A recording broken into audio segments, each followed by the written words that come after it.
एक बार की बात है, एक घने जंगल के बीचों बीच एक सुनसान गांव था, जिसका नाम था शापितपुर। इस गांव की खासियत थी कि वहां कई सालों से कोई नहीं रहता था। कहते थे कि गांव में एक भूतनी का साया था, जिसने गांव वालों को मारकर वहां कब्जा जमा लिया था।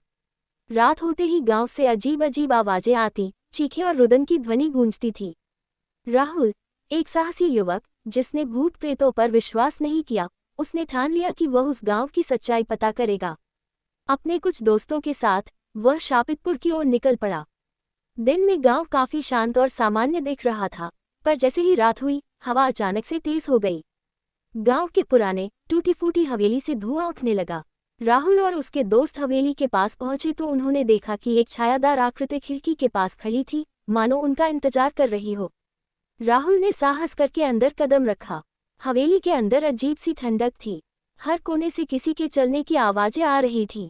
तभी अचानक एक पुरानी झूलती तस्वीर गिर गई और हवा में किसी औरत की रोने की आवाज गूंज उठी।